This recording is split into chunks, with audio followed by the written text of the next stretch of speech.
The M4 competition. You can get it with an xDrive, but when you go convertible, you get it standard. If you don't get the xDrive, you lose that 20 horsepower that we gained last year. I'm Anthony from Supercar Throttle, and I'm presenting the 2026 BMW M4 competition xDrive convertible in Alpine white over Fiona red and black merino leather.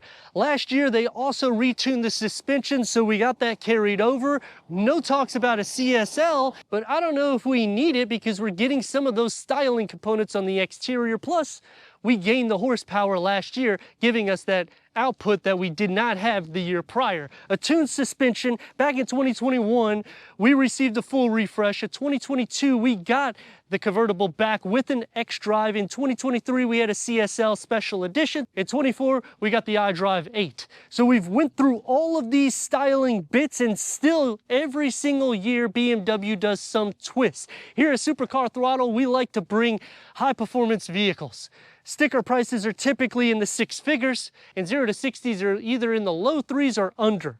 In the front, we're going to get the snake eye LED headlights and daytime runnings that integrate into the kidney grille. Glossy black elements highlight everything. Now you can get a carbon exterior package, which will throw some carbon bits on the lower splitter. We have the driver assistance professional package, which also gives us the traffic jam assist, and the parking assist package, which includes 360-degree reverse camera. And that's always a con to me, especially when you're over $106,000 MSRP, but what's housed underneath this long bonnet is going to get the 3.0 liter BMW M-Powered Turbo inline 6-cylinder, producing 523 horsepower and 479 pound-feet of torque. That's paired to an 8-speed Steptronic automatic transmission, reaching 60 around 3.6 seconds. I'm sure you could get it faster. A top speed at 180 miles per hour. And as for MPGs, which most people probably don't even think about it at this sticker, is going to be at 16 for the city, 22 for the highway. We got a stagger wheel setup. This is a 19-inch up front with a 20-inch out back, glossy black wheels.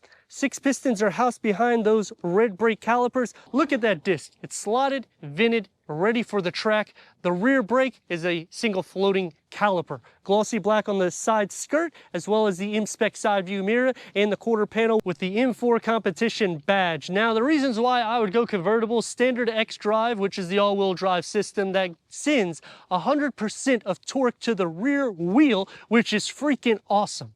It's also a convertible, so you get the best of both worlds. You get the open sky experience. In Florida, you can see how hot it is. I don't think I'm going to be doing the top down too much in this review. And going against competition is another reason why this is a vehicle I would pick. I don't really have anything that can compete against it. Mercedes has a CLE, which is an AMG variant, but it's a 53, so it's not going to be as fast as this, nor is the weight distribution going to be as good. Audi, they have an RS5, they got an RS7. None of them have a convertible, so if you're going this route, who in class can compete against it? Even going into Cadillac CT5V Blackwing, awesome vehicle, but it's still not going to be a convertible. And now I know in the comments, people are going to say, well, maybe I don't want a convertible. Well, if you don't go convertible, you got to pay extra for the xDrive. So then at a $4,000 or $5,000 difference in price, this is really the better option to go with. Standard LED lights, and these are from the CSL. The lower gets the quad exhaust tips with the diffuser. This is a very aggressive exit. Front and rear parking sensors. You get the glossy black that's going to surround it. Add the carbon fiber exterior package, and you're going to get the carbon fiber bits that's going to be around it. Now, going back against competition, yes, they do have competition on the coupe variants. But when I'm considering what I'm getting as an overall package and pricing, even if it's a few tenths of a second difference, this has the open air experience, which changes the whole ball game, especially for a vehicle that you could take on the track.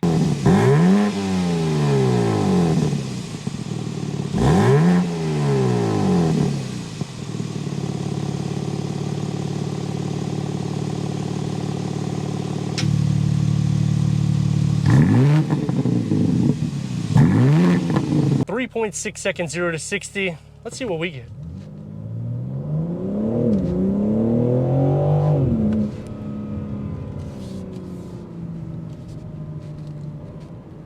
xDrive standard.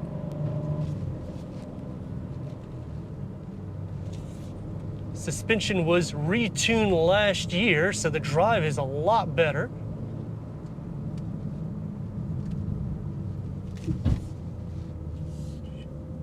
And now the power.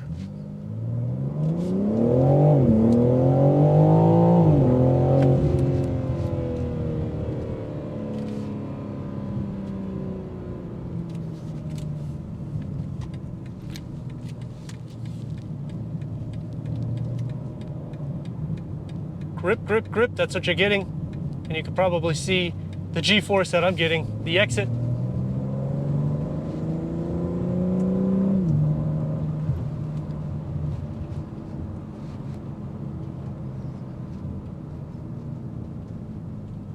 It's definitely a symphony to my ear, that exhaust note that filters in.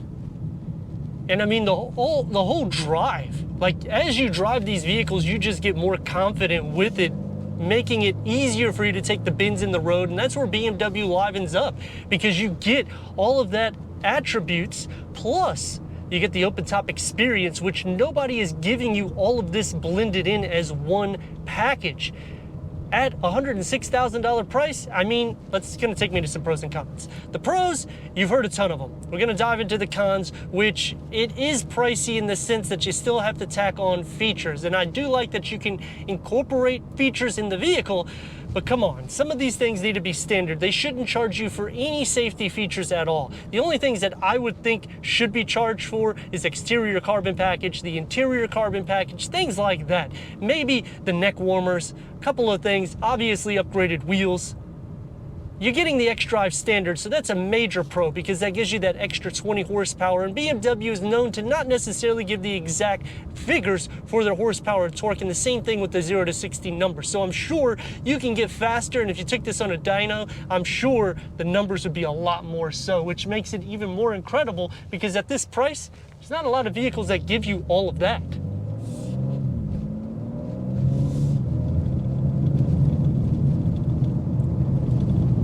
It is going to be noisy, but that's to be expected. It's a convertible. You will hear the exhaust note most of the time. We're going to put it into M1, and actually I'm going to change the setup right here, so that way we put everything into comfort and efficiency so you can really hear that road noise.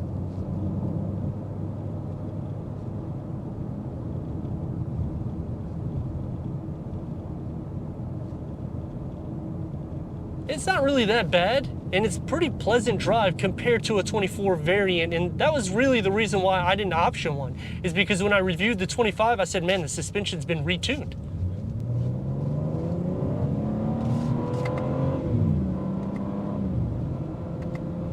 Gonna just use the paddle shifts here.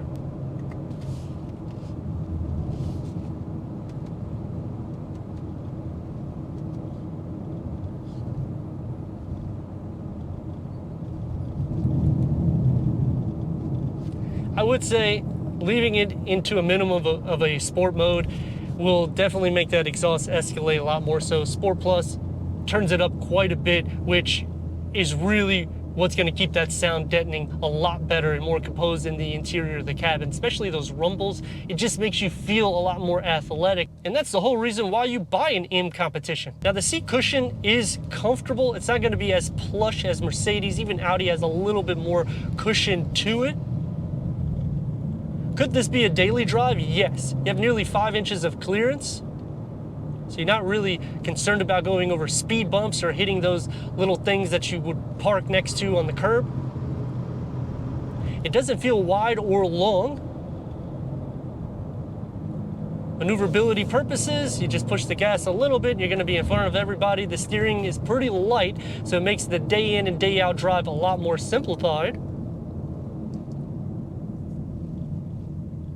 Invisibility is by far, invisibility is great, especially considering this is a track vehicle. I can actually see behind me, and that's not normally the case with something with this much power. The M4 competition is definitely a vehicle that I was looking to purchase myself, but we ended up getting a Supercar instead, which is literally price. And you're gonna have probably a little bit more fun with this, because with the Supercar world, it's hard to drive them because they're so damn low to the ground. That's really why these are kind of sweet spot vehicles, because you get all of that power, you have plenty of room in the interior, you can still fit 2 in the back, it's going to be a little tight. You also have cargo. I don't have any of this when I go into my Supercar, and this could be a daily.